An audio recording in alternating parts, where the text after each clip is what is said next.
Diabetes അഥവാ പ്രമേഹം നമുക്കറിയാം ഇന്ത്യയിൽ തന്നെ ഏറ്റവും കൂടുതൽ രോഗികളുള്ളത് ഈ ഒരു മേഖല, അതായത് പ്രമേഹം എന്നൊരു കാറ്റഗറി തന്നെയാണ്. ഇപ്പോൾ കേരളത്തിലാണെങ്കിലും ഇത് തന്നെയാണ് അവസ്ഥ. ചില ആളുകൾക്ക് ഒരു ശീലമുണ്ട്, രാവിലെ എഴുന്നേറ്റ പാട് എന്ത് ചെയ്യുക, ഒരു ചായയോ അങ്ങനെ കോഫിയോ അങ്ങനെ എന്തെങ്കിലുമൊക്കെ കഴിക്കുക. ഇപ്പോൾ പ്രമേഹ രോഗികളാണ് നമ്മൾ കൂടുതലായിട്ട് ഫോക്കസ് ചെയ്യുന്നതെങ്കിൽ ചായയൊക്കെ കുടിക്കുകയാണെങ്കിൽ തന്നെ മാക്സിമം അവർ മധുരം ഒഴിവാക്കുന്നതാണ് ഏറ്റവും നല്ലത്. പഞ്ചസാര എത്ര ഒഴിവാക്കുന്നതോ അത്രയും നമ്മളെ ബോഡിക്ക് അത് നല്ലതാണ്. ഒരുപാട് ഗുണങ്ങളുണ്ട്. ഒരു 7 മണിക്ക് തന്നെ നിങ്ങൾ ഫുഡ് കഴിക്കുകയാണെങ്കിൽ 8, 9, 10 മണിയാകുമ്പോൾ നിങ്ങൾ എന്ത് ചെയ്യുക, കിടന്നുറങ്ങുക. ഈ ഒരു ലൈഫ് സ്റ്റൈൽ എപ്പോഴും നിങ്ങൾ ഫോളോ ചെയ്യുകയാണെങ്കിൽ നമുക്ക് മറ്റുള്ള അസുഖങ്ങൾ, അതായത് ഇപ്പോൾ ഡയബറ്റിക് പേഷ്യൻസിന് മറ്റു കൊളസ്ട്രോൾ വരാനും അങ്ങനെയുള്ള കണ്ടീഷൻസ് ഒക്കെ ഉണ്ടാകാനുള്ള ചാൻസ് കൂടുതലാണ്. അതൊക്കെ പ്രിവെൻറ്റ് ചെയ്യാൻ വേണ്ടിയിട്ട് നമ്മൾ ഈ കാര്യങ്ങളൊക്കെ ഫോളോ ചെയ്യുന്നത് എപ്പോഴും നല്ലതായിരിക്കും. നമസ്കാരം, ഞാൻ ഡോക്ടർ ഭാഗ്യ, Q1B ഹെൽത്ത് കെയറിലെ ആയുർവേദ ഡോക്ടറാണ്. ഡയബറ്റിസ് അഥവാ പ്രമേഹം നമുക്കറിയാം ഇന്ത്യയിൽ തന്നെ ഏറ്റവും കൂടുതൽ രോഗികളുള്ളത് ഈ ഒരു മേഖല, അതായത് പ്രമേഹം എന്നൊരു കാറ്റഗറി തന്നെയാണ്. ഇപ്പോൾ കേരളത്തിലാണെങ്കിലും ഇത് തന്നെയാണ് അവസ്ഥ. ഇപ്പോൾ നമുക്ക് മലയാളികൾക്കൊക്കെ ഒരു കോമൺ ആയിട്ട് നമ്മൾ ചെയ്യുന്ന ഒരു കാര്യമാണ്, നമ്മൾ ബ്ലഡ് ചെക്ക് ചെയ്തു, ആ സമയത്ത് നമ്മൾ ഡയബറ്റീസ് ആണെന്ന് കണ്ടു, അതായത് ഫാസ്റ്റിങ്ങിൽ ഒരു എബോവ് 110 ഒക്കെ കണ്ടു. അതുപോലെ തന്നെ അല്ലെങ്കിൽ നിങ്ങൾ HbA1c ആവറേജ് ബ്ലഡ് ഷുഗർ നോക്കിയ സമയത്തും അത് ഒരു 6.5ൻ്റെ മേലൊക്കെ കാണുന്ന സമയത്ത് നമുക്ക് പെട്ടെന്ന് ആ ഒരു പേടി വരികയാണ്, അയ്യോ എനിക്ക് ഷുഗർ ഉണ്ട്. സമയത്ത് നമ്മൾ പെട്ടെന്ന് തന്നെ ഡോക്ടറെ അടുത്ത് പോകുന്നു, മെഡിസിൻ എടുക്കുന്നു. അത് ആ ഒരു ബോർഡറിൽ അല്ലെങ്കിൽ ആ ഒരു സ്റ്റാർട്ടിങ്ങിലാണ് കിടക്കുന്നതെങ്കിലും നമുക്ക് പെട്ടെന്ന് തന്നെ മെഡിസിൻ എടുത്ത് കുറയ്ക്കാനാണ് നമ്മൾ എല്ലാവരും ശ്രദ്ധിക്കുന്നത്. പക്ഷെ നിങ്ങൾ മനസ്സിലാക്കേണ്ട ഒരു കാര്യം, മെഡിസിൻ എന്ന് പറയുന്നത് പ്രമേഹം കുറയ്ക്കുന്നതിൽ ഉള്ള ഒരു മാർഗം മാത്രമാണ്. അതും നമുക്ക് അറിയേണ്ടത് അതൊരു റേഞ്ചിൽ എത്തുന്ന സമയത്ത് മാത്രം മതി നമുക്ക് മെഡിസിൻസ്. അതിൻ്റെ മുൻപ് നമുക്കത് ആഹാരത്തിലാണ് മാറ്റം വരുത്തേണ്ടത്. കാരണം നമുക്കറിയാം പ്രമേഹം എന്ന് പറയുന്നത് ഒരു ജീവിതശൈലി രോഗമാണ്. നമ്മുടെ ജീവിതശൈലിയിൽ വന്ന മാറ്റങ്ങളാണ്. ജീവിതശൈലി എന്ന് പറയുന്ന സമയത്ത് അവിടെ ഭക്ഷണ ക്രമീകരണത്തിൽ മാത്രമല്ല മാറ്റങ്ങൾ വന്നിരിക്കുന്നത്. നമ്മുടെ ടോട്ടലി നമ്മൾ ഒരു ദിവസം ചെയ്യുന്ന പല കാര്യങ്ങളിലും ചേഞ്ചസ് വന്നു. മുൻപുള്ളതിനേക്കാളും പല കാര്യത്തിലും ചേഞ്ചസ് വന്നു. അതിനോടൊപ്പം തന്നെ നമ്മൾ ഒരുപാട് ഭക്ഷണത്തിലും മാറ്റങ്ങൾ കൊണ്ടുവന്നു. ഇതിൻ്റെ ഭാഗമായിട്ടാണ് ഈ ജീവിതശൈലി രോഗങ്ങളൊക്കെ ഉണ്ടാവുന്നത്. അപ്പം പ്രമേഹവും അതുപോലെ തന്നെയാണ്. നമുക്കറിയാം പ്രമേഹത്തിൽ നമ്മളെല്ലാവരും മനസ്സിലാക്കേണ്ട ഒരു കാര്യം, ഷുഗർ അടങ്ങിയ ഭക്ഷണം കഴിക്കുന്ന സമയത്താണ് പ്രമേഹം ഉണ്ടാകുന്നതെന്ന് നമുക്കൊക്കെ അറിയാം. അത് കറക്റ്റാണ്. അതുപോലെ തന്നെ അന്നജം പ്രമേഹം ഉണ്ടാക്കുന്ന ഒരു വില്ലനാണ്. അതായത് നിങ്ങൾ കൂടുതലായിട്ട് കാർബോഹൈഡ്രേറ്റ് അഥവാ ചോറ്, അരി ഒക്കെ ഉണ്ടാക്കുന്ന ഭക്ഷണങ്ങൾ കൂടുതലായിട്ട് കഴിക്കുകയാണെങ്കിലും നമുക്ക് പ്രമേഹം കൂടാനുള്ള ചാൻസസ് ഉണ്ട്. അപ്പോൾ നിങ്ങൾ പഞ്ചസാര മാത്രം അല്ലെങ്കിൽ പഞ്ചസാര കൊണ്ട് ഉണ്ടാക്കുന്ന ബേക്കറി ഐറ്റംസ്, കേക്ക്സ്, പേസ്ട്രി അങ്ങനെയുള്ള ഐറ്റംസ് മാത്രം ഒഴിവാക്കിയാൽ പോരാ. അതിൻ്റെ കൂടെ തന്നെ കാർബോഹൈഡ്രേറ്റ്സ് നമ്മൾ മാക്സിമം കുറയ്ക്കാൻ വേണ്ടിയിട്ട് ശ്രദ്ധിക്കണം. നമ്മുടെ ഇന്നത്തെ വീഡിയോയിൽ ഞാൻ കൂടുതലായിട്ട് ഉൾപ്പെടുത്തുന്നത് ഒരു ദിവസം നിങ്ങൾ നിങ്ങളുടെ ലൈഫിലോട്ട് കൊണ്ടുവരേണ്ട കുറച്ച് കാര്യങ്ങൾ എന്തൊക്കെയാണ്, ജീവിത ക്രമീകരണങ്ങൾ എന്തൊക്കെയാണ്, ഭക്ഷണത്തിലും അതുപോലെ തന്നെ എക്സസൈസിലും അങ്ങനെയുള്ള കാര്യത്തിലൊക്കെ നമ്മൾ കൊണ്ടുവരുത്തേണ്ട കുറച്ച് മാറ്റങ്ങൾ എന്തൊക്കെയാണെന്നുള്ളതാണ് ഇന്നത്തെ വീഡിയോയിൽ ഞാൻ നിങ്ങളുമായിട്ട് ഷെയർ ചെയ്യുന്നത്. അപ്പോൾ ആദ്യം തന്നെ പറയുകയാണെങ്കിൽ നമുക്കറിയാം, നമ്മൾ രാവിലെ എഴുന്നേൽക്കുന്ന സമയത്ത് മാക്സിമം നേരത്തെ എഴുന്നേൽക്കാൻ വേണ്ടിയിട്ട് നോക്കുക. അതായത് മാക്സിമം നേരത്തെ എഴുന്നേൽക്കണമെങ്കിൽ എന്താണ്, മാക്സിമം നേരത്തെ കിടന്നുറങ്ങണം. അപ്പം നേരത്തെ കിടന്നുറങ്ങുക, ഒരു 10 മണിക്കും 10:30ക്കും ഉള്ളിലൊക്കെ ആയിട്ട് വേഗം തന്നെ കിടന്നുറങ്ങിയിട്ട് രാവിലെ ഒരു 5-നും 6-നും ഇടയ്ക്കായിട്ട് തന്നെ എഴുന്നേൽക്കാൻ വേണ്ടിയിട്ട് ശ്രദ്ധിക്കാം. നമ്മൾ ആ ഒരു സമയത്ത് എഴുന്നേൽക്കുമ്പോൾ തന്നെ നമുക്ക് ആ ഒരു ഫ്രഷ്നെസ്സും കാര്യങ്ങളും, നമ്മളൊന്ന് ബെഡിൽ നിന്ന് എഴുന്നേറ്റ് കഴിഞ്ഞാൽ നമ്മളങ്ങ് ഓക്കെ ആവും. അതുവരെ നമുക്ക് ബുദ്ധിമുട്ടായിരിക്കും. ചിലപ്പോൾ നമ്മൾ അലാറം ഇങ്ങനെ മുൻപോട്ട് മാറ്റി വയ്ക്കും.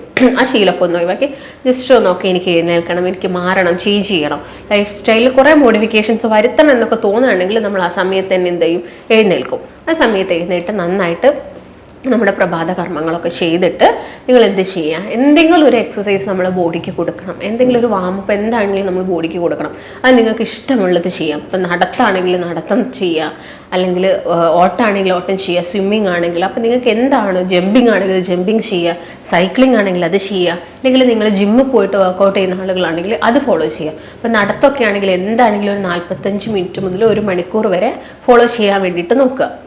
ഇതിൻ്റെ കൂടെ തന്നെ നിങ്ങളൊരു പ്രാണായാമം കൂടി കണ്ടിന്യൂ ചെയ്യുന്നത് നല്ലതായിരിക്കും. പ്രാണായാമം എന്ന് പറയുന്ന സമയത്ത് നമുക്കറിയാം ശ്വാസകോശം കുറച്ചും കൂടി ഹെൽത്തി ആവാൻ വേണ്ടിയിട്ടാണ്. അപ്പോൾ ശ്വാസകോശമായിട്ട് ബന്ധപ്പെട്ട അസുഖങ്ങളുള്ള ആളുകൾ മാത്രം ഇത് ചെയ്താൽ മതിയോ, പോരാ. നമുക്ക് എല്ലാവർക്കും പ്രാക്ടീസ് ചെയ്യാൻ പറ്റുന്ന കാര്യങ്ങളാണ് പ്രാണായാമസ്. അതായത് നമുക്കൊരു ഏജ് ആവുന്ന സമയത്ത് നമുക്ക് എല്ലാവർക്കും ബുദ്ധിമുട്ട്, ബ്രീത്തിങ്ങിലാണെങ്കിലും ബുദ്ധിമുട്ട് വരും. അലർജി കംപ്ലയിൻസ് ഉള്ള ആളുകൾക്കാണെങ്കിൽ ആ ബുദ്ധിമുട്ട് ആ ഒരു ഏജ് ആവുന്ന സമയത്ത് കൂടും. അപ്പോൾ അതൊക്കെ പ്രിവെൻറ്റ് ചെയ്യാൻ വേണ്ടിയിട്ട് നമുക്ക് ഇപ്പോഴേ നമുക്ക് പ്രാണായാമങ്ങളും കാര്യങ്ങളും ഒക്കെ നമുക്ക് എന്ത് ചെയ്യാം, ചെയ്ത് സ്റ്റാർട്ട് ചെയ്യാവുന്നതാണ്. അപ്പം അത് ഫോളോ ചെയ്യുക. അതിൻ്റെ കൂടെ തന്നെ ഞാൻ പറഞ്ഞ പോലെ തന്നെ ഒരു എക്സസൈസ്, വാക്കിങ് എന്താണെങ്കിലും അതും ചെയ്യുക. അപ്പോൾ വാക്കിംഗ് എന്നൊക്കെ പറയുന്ന സമയത്ത് കുറച്ചൊരു എയറോബിക് ആയിട്ട്, അതായത് കുറച്ചൊന്ന് നമ്മുടെ ഹാർട്ട് റേറ്റ് കൂടുന്ന രീതിയിലുള്ള നടക്കാൻ വേണ്ടിയിട്ട് നോക്കുക. അപ്പം നടക്കുന്ന സമയത്ത് ആദ്യം തന്നെ അങ്ങ് വേഗം പോയിട്ട് സ്പീഡിൽ നടക്കുകയല്ല, ആദ്യം കുറച്ച് പതിയെ നടക്കുക, എന്നിട്ട് നമ്മൾ ആ ഒരു സ്പീഡ് മെല്ലെ കൂട്ടി വരിക. പിന്നെ അവസാനം എൻഡ് ചെയ്യുന്ന സമയത്ത് ഒരു സ്പീഡ് കുറച്ചുകൊണ്ട് നടത്തൊക്കെ പ്രാക്ടീസ് ചെയ്യാം. ഇത് ചെയ്ത് കഴിഞ്ഞതിന് ശേഷം എന്ത് ചെയ്യാം, നമുക്ക് ബ്രേക്ക്ഫാസ്റ്റ് ആണ്. ചില ആളുകൾക്ക് ഒരു ശീലമുണ്ട്, രാവിലെ എഴുന്നേറ്റ പാട് എന്ത് ചെയ്യുക, ഒരു ചായയോ അങ്ങനെ കോഫിയോ അങ്ങനെ എന്തെങ്കിലുമൊക്കെ കഴിക്കാം. ഇപ്പോൾ പ്രമേഹ രോഗികളാണ് നമ്മൾ കൂടുതലായിട്ട് ഫോക്കസ് ചെയ്യുന്നതെങ്കിൽ ചായയൊക്കെ കുടിക്കുകയാണെങ്കിൽ തന്നെ മാക്സിമം അവർ മധുരം ഒഴിവാക്കുന്നതാണ് ഏറ്റവും നല്ലത്. പഞ്ചസാര എത്ര ഒഴിവാക്കുന്നതോ അത്രയും നമ്മളെ ബോഡിക്ക് അത് നല്ലതാണ്. ഒരുപാട് ഗുണങ്ങളുണ്ട്. പ്രമേഹം മാത്രമല്ല, അമിതവണ്ണം കുറയ്ക്കാൻ പറ്റും. ഫാറ്റി ലിവർ ഉള്ളവർക്ക് അത് കുറയ്ക്കാൻ പറ്റും. അനാവശ്യമായിട്ട് വരുന്ന ഫാറ്റും ഒക്കെ നമ്മൾ ബോഡിയിൽ നിന്ന് കുറയ്ക്കാൻ വേണ്ടിയിട്ട് ഇത് ഹെൽപ്പ് ചെയ്യും. അതുപോലെ തന്നെ നമ്മുടെ ടേസ്റ്റ് ബഡ്സ് ഒക്കെ ആണെങ്കിൽ കുറച്ചും കൂടി എന്താവും, ആക്റ്റീവ് ആവും. അപ്പോൾ നമ്മൾ എന്ത് ഭക്ഷണം കഴിക്കുകയാണെങ്കിലും നമുക്ക് ആ ഭക്ഷണത്തിന് ഒരു രുചി തോന്നും. അതുപോലെ തന്നെ നമുക്കൊരു ഫുൾനെസ് ഒക്കെ ഫീൽ ആവും. അപ്പോൾ ഇങ്ങനെയുള്ള കാര്യങ്ങളൊക്കെ നിങ്ങൾ എന്ത് ചെയ്യുക, ഒന്ന് ശ്രദ്ധിക്കുക രാവിലെ എഴുന്നേറ്റിട്ട്. അപ്പോൾ നിങ്ങൾ ചായയോ കോഫിയോ ഒക്കെ കുടിക്കുക, വിത്തൗട്ട് ഷുഗറാണ്. അതിൻ്റെ കൂടെ കടികളൊക്കെ മാക്സിമം ഒഴിവാക്കുക. ഷുഗർ പേഷ്യൻസ് ആണ് പ്രത്യേകം ശ്രദ്ധിക്കേണ്ടത്. ഇത് കഴിഞ്ഞ് വന്നിട്ട് നിങ്ങൾക്ക് ചിലപ്പോൾ നിങ്ങൾ ഓഫീസിൽ പോകുന്ന ആളുകളായിരിക്കും, അല്ലെങ്കിൽ എന്തെങ്കിലും വർക്ക് ചെയ്യുന്ന ആളുകളൊക്കെ ആയിരിക്കും. അങ്ങനെയുള്ള ആളുകളാണെങ്കിൽ നമുക്ക് എന്താണെങ്കിലും ബ്രേക്ക്ഫാസ്റ്റ് നമ്മൾ സ്കിപ്പ് ചെയ്യരുത്. അപ്പം ബ്രേക്ക്ഫാസ്റ്റ് നമ്മൾ മലയാളീസിൻ്റെ കേസ് നോക്കുകയാണെങ്കിൽ ഒട്ടുമിക്ക എല്ലാ വീടുകളിലും എന്താണ്, പുട്ട്, പത്തിരി അല്ലെങ്കിൽ ദോശ, ഇഡ്ഡലി ഇങ്ങനെയുള്ള കാര്യങ്ങളൊക്കെയാണ് കൂടുതൽ. നമുക്കറിയാം ഇതൊക്കെ അരി ആഹാരം കൊണ്ടാണ് കൂടുതൽ ഉണ്ടാക്കുന്നത്. അത് മാക്സിമം എന്ത് ചെയ്യുക, നമ്മൾ കട്ട് ഔട്ട് ചെയ്യാം. അല്ലെങ്കിൽ നിങ്ങളിപ്പോൾ മെഡിസിനൊക്കെ കഴിക്കുന്ന ആളുകളായിരിക്കും. ചിലപ്പോൾ നിങ്ങൾ അത്യാവശ്യം നല്ല ഷുഗർ പേഷ്യൻ്റ് ആണെങ്കിൽ മെഡിസിൻസ് കഴിക്കുന്നുണ്ടെങ്കിൽ ചിലപ്പോൾ നിങ്ങൾ ഒരു ചെറിയ കഷ്ണം പുട്ടോ അല്ലെങ്കിൽ ഒരു ഇഡ്ഡലിയോ 1-2 ഇഡ്ഡലിയോ ഒക്കെ എടുക്കുന്നുണ്ടാവും. അത് നിങ്ങളുടെ ഡോക്ടറിൻ്റെ നിർദ്ദേശപ്രകാരം മാത്രം കഴിക്കുക. അല്ലെങ്കിൽ നിങ്ങൾക്ക് വലിയ രീതിയിൽ ഷുഗർ ഒന്നും ഇല്ലെങ്കിൽ നമുക്ക് കുറച്ച് കാലത്തേക്ക് എന്ത് ചെയ്യാം, ഈ അരി ആഹാരമൊക്കെ കംപ്ലീറ്റ് ആയിട്ട് ഒഴിവാക്കുക. അല്ലെങ്കിൽ നിങ്ങൾ മെഡിസിൻ കഴിക്കുന്നുണ്ടെങ്കിൽ പെട്ടെന്ന് നിങ്ങൾക്ക് ഹൈപ്പോഗ്ലൈസിമിയ ഒക്കെ വരാനുള്ള ചാൻസസ് കൂടുതലാണ്. പെട്ടെന്ന് ഷുഗർ കുഴഞ്ഞു പോവുക, ക്ഷീണം വരുന്നതൊക്കെ. അപ്പോൾ അങ്ങനെയുള്ള ആളുകളാകുന്ന സമയത്ത് എന്ത് ചെയ്യാം, ഞാൻ നേരത്തെ പറഞ്ഞ പോലെ തന്നെ ഈ ഭക്ഷണത്തിൽ എന്തെങ്കിലുമൊക്കെ ആഡ് ചെയ്യുക. അല്ലെങ്കിൽ രാവിലെ നിങ്ങൾക്ക് കഴിക്കാൻ പറ്റുന്നതാണ് മുട്ട, നമുക്ക് നമ്മുടെ ഭക്ഷണത്തിൽ ഇൻക്ലൂഡ് ചെയ്യാം. അതുപോലെ തന്നെ വലിയ ധാന്യങ്ങളിലാണെങ്കിലും ഷുഗർ കൂടുതലാണ്. അതിലൊരു 80 മുതൽ 85% ഗ്ലൈസിമിക് ഇൻഡെക്സ് അത് കൂടുതലായിട്ടുള്ളതാണ്. അതുപോലെ തന്നെ ചെറിയ ധാന്യങ്ങളാണെങ്കിൽ കുറച്ചും കൂടി കുറവാണ്. അതായത് ഒരു 60-65 ഉള്ളൂ ഷുഗർ ഉള്ളൂ. അപ്പോൾ ആ ധാന്യങ്ങളൊക്കെ നമ്മുടെ ഭക്ഷണത്തിൽ നമുക്ക് ഇൻക്ലൂഡ് ചെയ്യാവുന്നതാണ്. അതുപോലെ തന്നെ നിങ്ങൾക്ക് രാവിലത്തെ ഒരു ബ്രേക്ക്ഫാസ്റ്റിൽ ഇൻക്ലൂഡ് ചെയ്യാൻ പറ്റുന്ന ഒരു കാര്യം എന്ന് പറയുന്നത് മുട്ടയാണ്. മുട്ട എന്ന് പറയുമ്പോൾ എല്ലാവർക്കും പേടിയാണ് മുട്ട എന്ന് കേൾക്കുമ്പോൾ. മുട്ട കൊഴുപ്പുണ്ടാക്കുന്നതാണ്, കൊളസ്ട്രോൾ കൂട്ടും, ഫാറ്റി ലിവർ ഉണ്ടാക്കും, അങ്ങനത്തെ ചിന്താഗതി, LDL കൊളസ്ട്രോൾ കൂട്ടുന്നൊക്കെ ഉള്ളത്. എന്നാൽ അങ്ങനെയല്ല. മുട്ട എന്ന് പറയുന്നത് ശരിക്കും നല്ലൊരു ഭക്ഷണമാണ്. നമുക്ക് എല്ലാവർക്കും കഴിക്കാൻ പറ്റുന്ന 0 ഷുഗർ ഉള്ളൊരു ഫുഡാണ്. അതായത് രാവിലെ നിങ്ങൾക്ക് 1-2 മുട്ട, ഇതിപ്പം ഷുഗർ പേഷ്യൻസിനാണെങ്കിലും കഴിക്കാം. അതായത് മുട്ടയിൽ ഞാൻ നേരത്തെ പറഞ്ഞ പോലെ തന്നെ ലെസിത്തിൻ എന്ന് പറഞ്ഞാൽ നല്ലൊരു ആൻറ്റി ഓക്സിഡൻ്റ് ഉണ്ട്. ഇത് നമ്മുടെ രക്തക്കുഴലുകളിലൊക്കെ വരുന്ന ബ്ലോക്കൊക്കെ കുറയ്ക്കാൻ വേണ്ടിയിട്ട് ഹെൽപ്പ് ചെയ്യും. അതുപോലെ തന്നെ HDL കൊളസ്ട്രോൾ കൂട്ടും. HDL കൊളസ്ട്രോൾ നമുക്കറിയാം നമ്മുടെ ഹാർട്ടിന് വേണ്ട കൊളസ്ട്രോളാണ്. അത് കൂട്ടാൻ വേണ്ടിയിട്ട് ഇത് ഹെൽപ്പ് ചെയ്യും. അതുപോലെ തന്നെ ഇതിൽ വൈറ്റമിൻ എയും ഡിയും എല്ലാം അടങ്ങിയിട്ടുണ്ട്. അതേപോലെ തന്നെ B കോംപ്ലക്സുകളൊക്കെ നമുക്കറിയാം. B കോംപ്ലക്സ് എന്തിനൊക്കെ നമുക്ക് ശരീരത്തിന് എല്ലാത്തിനും, മുടി മുതൽ കാല് വരെ നമ്മളെ എല്ലാ ഓർഗൻസിനാണെങ്കിലും ബോൺസിനാണെങ്കിലും ഒക്കെ B കോംപ്ലക്സും D ഒക്കെ ആവശ്യമാണ്. അപ്പോൾ ഇതിലൊക്കെ അടങ്ങിയിട്ടുള്ള ഒരു ഭക്ഷണമാണ് എന്തെന്ന് പറയുന്നത്, മുട്ട എന്ന് പറയുന്നത്. അപ്പോൾ നമുക്ക് മുട്ട നമ്മളെ ഭക്ഷണത്തിൽ ആഡ് ചെയ്യാം. അതുപോലെ ഡോക്ടേഴ്സ് ഇപ്പം കൊടുക്കുന്നതാണ് പേഷ്യൻസിനോട് ഓട്സ് കഴിക്കാൻ പറയും. അപ്പോൾ ഓട്സ് കഴിക്കാൻ പറയുന്ന സമയത്ത് എല്ലാവരും ഡയറക്റ്റ് ആയിട്ട് പോയിട്ട് ഉള്ള ഓട്സ് വാങ്ങിയിട്ട് കഴിക്കും. അതല്ല, നമുക്കിപ്പം സ്റ്റീൽ കട്ടായിട്ടുള്ള അല്ലെങ്കിൽ ഫൈബർ റിച്ച് ആയിട്ടുള്ള ഓട്സ് ഒക്കെ മാർക്കറ്റിലൊക്കെ അവൈലബിൾ ആണ്. അങ്ങനെയുള്ള ഓട്സ് വാങ്ങിയിട്ട് നിങ്ങളതൊരു ഉപ്പുമാവോ അല്ലെങ്കിൽ പുട്ടാക്കി കഴിക്കുന്ന സമയത്ത് അതിൽ നന്നായിട്ട് വെജിറ്റബിൾസും കൂടി ആഡ് ചെയ്യാൻ വേണ്ടിയിട്ട് ശ്രദ്ധിക്കാം. ഇപ്പോൾ ബീൻസ് ആയിക്കോട്ടെ, അങ്ങനെയുള്ള വെജിറ്റബിൾസ് ഒക്കെ നന്നായിട്ട് ആഡ് ചെയ്തിട്ട് നിങ്ങൾ രാവിലത്തെ ബ്രേക്ക്ഫാസ്റ്റ് ഈ ഒരു രീതിയിൽ എന്ത് ചെയ്യാം, കണ്ടിന്യൂ ചെയ്ത് പോവാം. പിന്നെ നിങ്ങൾ ആ ഒരു സമയത്ത് എന്ത് ചെയ്യുക, രാവിലെ ഓൾറെഡി നിങ്ങൾ ചായ എടുക്കുന്നുണ്ടെങ്കിൽ പിന്നെ ബ്രേക്ക്ഫാസ്റ്റിൻ്റെ കൂടെ ചായ എടുക്കേണ്ട ഒരു ആവശ്യകതയില്ല. വെള്ളം നന്നായിട്ട് നമ്മൾ കുടിക്കണം ഒരു ദിവസം. അപ്പോൾ വെള്ളം തന്നെ ആ ഒരു സമയത്ത് കുടിക്കാൻ വേണ്ടിയിട്ട് നോക്കുക. പിന്നെ ഓഫീസിലൊക്കെ പോകുന്ന ആൾക്കാരാണെങ്കിലും സ്ട്രെസ്സൊക്കെ ഉള്ള കണ്ടീഷൻ ആണെങ്കിലും നമുക്ക് ഒരുപാട് സ്ട്രെസ്സൊക്കെ വരുന്ന സമയത്ത് ചിലപ്പോൾ നമ്മുടെ ഷുഗറിലൊക്കെ വേരിയേഷൻസ് ഉണ്ടാവും. നമ്മുടെ ബോഡിയിൽ കംപ്ലീറ്റ് ആയിട്ടുള്ള മാറ്റങ്ങൾ വരും. അപ്പോൾ നിങ്ങൾ സ്ട്രെസ്ഫുൾ ആയിട്ടുള്ള ലൈഫൊക്കെ ഒന്ന് ബിസി അല്ലെങ്കിൽ ആ ബിസി ഷെഡ്യൂളൊക്കെ ഒന്ന് കുറച്ച് നല്ല രീതിയിൽ കുറച്ച് ഹാപ്പിയോടുകൂടി എൻജോയ് ചെയ്ത് നമ്മുടെ വർക്കൊക്കെ ചെയ്യാൻ വേണ്ടിയിട്ട് ശ്രദ്ധിക്കാം. ഇതും നമ്മുടെ എല്ലാ ശാരീരികമായിട്ടും മാനസികമായിട്ടുള്ള എല്ലാ രീതിയിലുള്ള ലൈഫിനും ഇത് ഡിപ്പെൻഡ് ആവുന്നുണ്ട്. അപ്പം ആ ഒരു രീതിയിൽ ലൈഫ് കൊണ്ടുപോകാൻ വേണ്ടിയിട്ട് ശ്രദ്ധിക്കുക. പിന്നെ ഒരു 11 മണിക്ക് എന്ന സമയത്ത് നിങ്ങൾ ഓഫീസിലൊക്കെ പോകുന്ന ആളുകളാണെങ്കിലും അല്ലെങ്കിൽ വീട്ടിലിരിക്കുന്ന ആളുകളാണെങ്കിലും ഒക്കെ നട്ട്സ് നമ്മുടെ ഭക്ഷണത്തിൽ ഇൻക്ലൂഡ് ചെയ്യുക. നമുക്കറിയാം ബദാമിലായിക്കോട്ടെ അല്ലെങ്കിൽ വാൾനട്ടിലായിക്കോട്ടെ, ഇതിലൊക്കെ നന്നായിട്ട് എന്തുണ്ട്, omega-3 ഫാറ്റി ആസിഡ്സ് ഉണ്ട്. അതുപോലെ നല്ല ആൻറ്റി ഓക്സിഡൻസ് ഒക്കെയാണ്. നമ്മുടെ ബോഡിക്ക് വേണ്ട എല്ലാ ഫംഗ്ഷൻസും ഇത് ചെയ്യും. അപ്പോൾ നിങ്ങളൊരു 8 മുതൽ 10 വരെ ബദാമൊക്കെ നിങ്ങൾ ഭക്ഷണത്തിൽ ഇൻക്ലൂഡ് ചെയ്യുക. ആ സമയത്ത് നിങ്ങൾക്ക് എന്ത് ചെയ്യാം, നമ്മളെ ഗട്ട് ഹെൽത്ത് നമുക്കറിയാം. ഡയബറ്റീസ് എന്ന് പറയുന്നത് കൂടുതലായിട്ടും കാണുന്നത് ടൈപ്പ് 2 ഡയബറ്റീസ് ആണ്. ടൈപ്പ് 2 ഡയബറ്റീസ് എന്ന് പറയുമ്പോൾ അവിടെ ഇൻസുലിൻ ഒരു റെസിസ്റ്റൻസ് ആണ് ഉണ്ടാവുന്നത്. അതായത് ഇൻസുലിന് പ്രോപ്പറായിട്ട് വർക്ക് ചെയ്യാൻ പറ്റുന്നില്ല. അപ്പം ആ ഇൻസുലിൻ ഒന്ന് നന്നായിട്ട് വർക്കൊക്കെ ചെയ്യണമെങ്കിൽ എന്തായിരിക്കണം, നമ്മുടെ ശരീരത്തിലെ ഗട്ട് ഹെൽത്ത് കൂടി എന്താവണം, ഓക്കെ ആവണം. അപ്പോൾ ഈ ഗട്ട് ഹെൽത്ത് ഓക്കെ ആവാൻ വേണ്ടിയിട്ട് നമ്മൾ പ്രോബയോട്ടിക്സ് ഇൻക്ലൂഡ് ചെയ്യണം. ആ ഒരു 11 മണിക്ക് നിങ്ങൾക്ക് നട്ട്സിൻ്റെ കൂടെയൊക്കെ നിങ്ങൾക്ക് കുറച്ച് പ്രോബയോട്ടിക്കായ സംഭാരവും മോരും വെള്ളവും ഒക്കെ നമുക്ക് കഴിക്കാൻ പറ്റുന്നുണ്ടെങ്കിൽ അത് കുറച്ചും കൂടി ഹെൽത്തി ആയിരിക്കും. അതുപോലെ തന്നെ ഈ നട്ട്സിൻ്റെ കൂടെ കുറച്ച് സീഡ്സും കൂടി നിങ്ങൾക്ക് ഇൻക്ലൂഡ് ചെയ്യാം. ഫ്ലാക്സ് സീഡ്സോ അല്ലെങ്കിൽ പംകിൻ സീഡ്സോ അങ്ങനെയുള്ള കുറച്ച് സീഡ്സും കൂടി നമ്മുടെ ഭക്ഷണത്തിൽ ഇൻക്ലൂഡ് ചെയ്യാം. പിന്നെ ഉച്ചക്കത്തെ കേസ് നോക്കുകയാണെങ്കിൽ നമ്മളൊരു പോർഷൻ, അതായത് ഒരു 4 ഭാഗമാക്കി വേണം നമ്മൾ ഭക്ഷണം കഴിക്കാൻ. അതായത് വെറും കാർബോഹൈഡ്രേറ്റ് മാത്രം നമുക്ക് കിട്ടിയിട്ട് യാതൊന്നും കിട്ടാനില്ല. നമുക്ക് പ്രോട്ടീൻസ് വേണം, ഫാറ്റ് വേണം, അതുപോലെ തന്നെ വൈറ്റമിൻസും എല്ലാം വേണം, മിനറൽസും ഒക്കെ വേണം നമ്മുടെ ഭക്ഷണത്തിൽ. ഇതൊക്കെ കിട്ടണമെങ്കിൽ നമ്മളെല്ലാം ഇൻക്ലൂഡ് ചെയ്യണം. അപ്പോൾ കാർബോഹൈഡ്രേറ്റിൻ്റെ കേസ് നോക്കുകയാണെങ്കിലും അപ്പം ഷുഗർ പേഷ്യൻസിൽ നമ്മൾ എന്താണെങ്കിലും വൈറ്റ് റൈസ് കട്ട് ചെയ്തിട്ട് അവരോട് ബ്രൗൺ റൈസ് തന്നെയാണ് കഴിക്കാൻ പറയുക. അപ്പം നമ്മൾ ആ ഒരു 4 പോർഷനിൽ ഒരു ഭാഗം വേണ്ടത് എന്താണ്, ബ്രൗൺ റൈസ് ആണ്. അതും വളരെ കുറച്ച് മതി. നമുക്ക് ഫുൾനെസ്സിന് നമുക്ക് ബാക്കിയുള്ള കാര്യങ്ങളൊക്കെ ആഡ് ചെയ്യണം.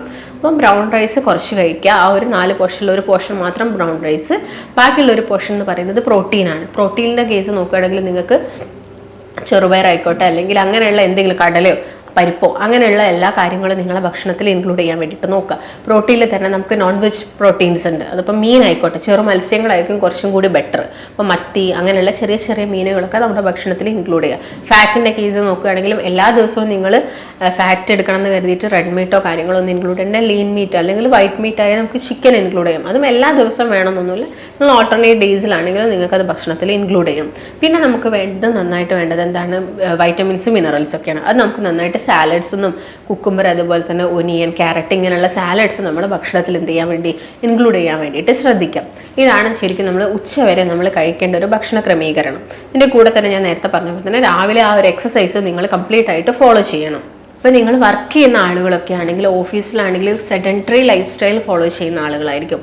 അങ്ങനെയുള്ളവരാണെങ്കിലും ഇടയ്ക്കൊക്കെ ഗ്യാപ്പ് ടൈമുകളിലൊക്കെ ജസ്റ്റ് ഒന്ന് നിങ്ങളുടെ ബോഡിക്ക് ഒരു മൂവ്മെൻറ്റ്സും കാര്യങ്ങളൊക്കെ കൊടുക്കാൻ വേണ്ടിയിട്ട് നോക്കുക. അതുപോലെ തന്നെ നിങ്ങളെ വർക്കിൽ കുറച്ചും കൂടി ഒന്ന് എൻജോയ് ചെയ്ത് ചെയ്യാന്നുള്ള ഒരു മ്യൂസിക് സിസ്റ്റം അതുപോലെയൊക്കെ കൊടുത്തിട്ട് നമ്മളെ ജോലിയൊക്കെ കുറച്ചും കൂടി ഒന്ന് നല്ല രീതിയിൽ സ്മൂത്താക്കി കൊണ്ടുവരാൻ വേണ്ടിയിട്ട് ശ്രദ്ധിക്കാം.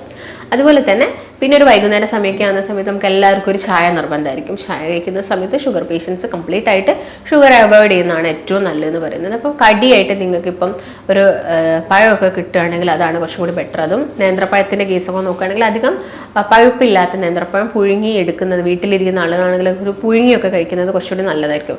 നമുക്ക് എല്ലാ ദിവസവും എടുക്കുമ്പോൾ ബുദ്ധിമുട്ടുണ്ടെങ്കിൽ എല്ലാ ദിവസവും എടുക്കേണ്ട കാര്യമൊന്നുമില്ല. ചായ നമ്മൾ അങ്ങനെ തന്നെ കഴിക്കുകയാണെങ്കിൽ നോക്കുക. പിന്നെ എണ്ണക്കടികളൊക്കെ മാക്സിമം ഒഴിവാക്കുന്നതാണ് ഏറ്റവും ബെറ്റർ. അങ്ങനെ ശ്രദ്ധിക്കുക. പിന്നെ രാത്രിത്തെ ഫുഡ് എന്ന് പറയുന്നത് കാർബോഹൈഡ്രേറ്റ് മാക്സിമം കുറയ്ക്കുക. ഇപ്പോൾ ചപ്പാത്തി കഴിക്കാം, വീറ്റ് എടുക്കാമെന്നായിരിക്കും എല്ലാവർക്കും ഒരു ഇത് ഉണ്ടാവുന്നത്. പക്ഷേ വീറ്റ് ആണെങ്കിൽ നിങ്ങളിപ്പം ചോറ് ഒഴിവാക്കിയിട്ട് ഒരു 3-4 ചപ്പാത്തി കഴിക്കുന്നതിലും ബെറ്റർ ചോറ് കഴിക്കുന്നത് തന്നെയായിരിക്കും. അപ്പം നിങ്ങൾ എന്ത് ചെയ്യാം, ആ ഒരു എമൗണ്ടൊക്കെ കുറച്ച് 1-2 ചപ്പാത്തിയൊക്കെ കഴിക്കുക. അതിൻ്റെ കൂടെ നന്നായിട്ട് സാലഡ് ആഡ് ചെയ്യുക. കുക്കുംബറോ അങ്ങനെയുള്ള ഏതെങ്കിലും സാലഡ്സൊക്കെ ആഡ് ചെയ്തിട്ട് നമ്മുടെ ഭക്ഷണം രാത്രി കുറച്ച് ലഘുവാക്കാൻ വേണ്ടിയിട്ട് ശ്രദ്ധിക്കുക. കാരണം നമ്മൾ പിന്നെ കിടന്നുറങ്ങാൻ പോവുകയാണ്. അപ്പോൾ നിങ്ങൾക്ക് എന്തെങ്കിലും ഫിഷൊക്കെ ഉണ്ടെങ്കിൽ അതും ഇതിൻ്റെ കൂടെ ആഡ് ചെയ്യാം. നമ്മൾ കിടന്നുറങ്ങുന്ന സമയത്ത് നമുക്ക് വലിയൊരു ശരീരത്തിന് വലിയൊരു ആയാസമോ കാര്യങ്ങളൊന്നും വരുന്നില്ല. അപ്പോൾ നമുക്ക് അധികം എനർജി അവിടെ കലോറീസ് കൂട്ടിയെടുക്കേണ്ട ആവശ്യകതയില്ല. അപ്പോൾ നമ്മൾ നൈറ്റ് ഫുഡ് എന്ന് പറയുന്നത് വളരെ ലഘുവായിട്ട് എന്തെങ്കിലുമൊക്കെ കഴിച്ചിട്ട്, അപ്പോൾ നിങ്ങൾക്ക് ഫ്രൂട്ട്സ്, എല്ലാ ഫ്രൂട്ട്സും കഴിക്കാൻ പ്രമേഹ രോഗികൾക്ക് പറ്റണമെന്നില്ല. കാരണം അതിലുള്ള ഫ്രൂട്ട്സ് കഴിക്കുന്ന സമയത്ത് ചിലപ്പോൾ അവർക്ക് എന്താവാം, ഷുഗർ ഷൂട്ട് ചെയ്യാനുള്ള ചാൻസ് ഉണ്ട്. അപ്പം ആ സമയത്ത് എന്ത് ചെയ്യുക, അധികം മധുരമല്ലാത്ത വൈറ്റമിൻ സി റിച്ച് ആയിട്ടുള്ള ഫ്രൂട്ട്സ് ഒക്കെ അവരുടെ ഭക്ഷണത്തിൽ ഇൻക്ലൂഡ് ചെയ്യാൻ വേണ്ടിയിട്ട് നോക്കുക. നെല്ലിക്ക ആയിക്കോട്ടെ അല്ലെങ്കിൽ ഓറഞ്ച് ആയിക്കോട്ടെ അല്ലെങ്കിൽ മുസമ്പി പോലുള്ള ഫ്രൂട്ട്സ് ഒക്കെ കഴിക്കുന്നവർക്ക് കുറച്ചും കൂടി നല്ലതാണ്. അപ്പോൾ ഇങ്ങനെയുള്ള കാര്യങ്ങളൊക്കെ അവരുടെ ഭക്ഷണത്തിൽ ഇൻക്ലൂഡ് ചെയ്യുക. ഇപ്പോൾ രാത്രി സമയത്താണെങ്കിലും മാക്സിമം നേരത്തെ കിടന്നുറങ്ങാൻ വേണ്ടിയിട്ട് നോക്കുക. അതും ഒരു നിങ്ങൾ ഭക്ഷണം കഴിച്ചിട്ട് ഒരു 3 മണിക്കൂറിനുള്ളിൽ തന്നെ കിടന്നുറങ്ങാൻ വേണ്ടിയിട്ട് നോക്കുക. അതായത് ഒരു 7 മണിക്ക് തന്നെ നിങ്ങൾ ഫുഡ് കഴിക്കുകയാണെങ്കിൽ 8, 9, 10 മണിയാകുമ്പോൾ നിങ്ങൾ എന്ത് ചെയ്യുക, കിടന്നുറങ്ങുക. ഈ ഒരു ലൈഫ് സ്റ്റൈൽ എപ്പോഴും നിങ്ങൾ ഫോളോ ചെയ്യുകയാണെങ്കിൽ നമുക്ക് മറ്റുള്ള അസുഖങ്ങൾ, അതായത് ഇപ്പോൾ ഡയബറ്റിക് പേഷ്യൻസിന് മറ്റു കൊളസ്ട്രോൾ വരാനും അങ്ങനെയുള്ള കണ്ടീഷൻസ് ഒക്കെ ഉണ്ടാകാനുള്ള ചാൻസ് കൂടുതലാണ്. അതൊക്കെ പ്രിവെൻറ്റ് ചെയ്യാൻ വേണ്ടിയിട്ട് നമ്മൾ ഈ കാര്യങ്ങളൊക്കെ ഫോളോ ചെയ്യുന്നത് എപ്പോഴും നല്ലതായിരിക്കും. ഇതിൻ്റെ കൂടെ തന്നെ അവർക്ക് എന്ത് ഫോളോ ചെയ്യാം, ഇൻ്റർമീഡിയറ്റ് ഫാസ്റ്റിംഗ് അവർക്ക് അവരുടെ ലൈഫിലോട്ട് കൊണ്ടുവരാം. ഇൻ്റർമീഡിയറ്റ് ഫാസ്റ്റിംഗ് എന്ന് പറയുമ്പോൾ നമുക്കറിയാം 13 മണിക്കൂർ അല്ലെങ്കിൽ 16 മണിക്കൂറോളം എന്ത് ചെയ്യുക, ഫാസ്റ്റിംഗ് എടുക്കുക. അപ്പോൾ ഏറ്റവും ബെറ്റർ എന്ന് പറയുന്നത് വൈകുന്നേരം 5 മണിക്ക് ഭക്ഷണം കഴിക്കുക, അല്ലെങ്കിൽ ഒരു 7 മണിക്ക് ഭക്ഷണം കഴിക്കുകയാണെങ്കിൽ നെക്സ്റ്റ് ഡേയ്സ് നിങ്ങൾ ആ ഒരു ടൈം കാൽക്കുലേറ്റ് ചെയ്തിട്ട് അടുത്ത ദിവസം രാവിലെ ബ്രേക്ക്ഫാസ്റ്റ് കഴിക്കുക. അപ്പോൾ അത്രയും സമയം നമ്മുടെ ബോഡിക്ക് എന്താണ് പ്രത്യേകിച്ച് വലിയ രീതിയിലുള്ള വർക്കും കാര്യങ്ങളൊന്നും കൊടുക്കാതെ ഒരു റെസ്റ്റ് കൊടുക്കുന്ന സമയമാണ്. ഇതിനുള്ള സമയത്ത് അനാവശ്യമായിട്ട് വരുന്ന ഫാറ്റും കാര്യങ്ങളും കുറയ്ക്കാൻ സാധിക്കും. ഇൻസുലിൻ റെസിസ്റ്റൻസ് നമുക്ക് കുറച്ച് കൊണ്ടുവരാനൊക്കെ സാധിക്കും. ഈ കാര്യങ്ങളൊക്കെയാണ് നിങ്ങൾ മെയിനായിട്ടും ശ്രദ്ധിക്കേണ്ടത്.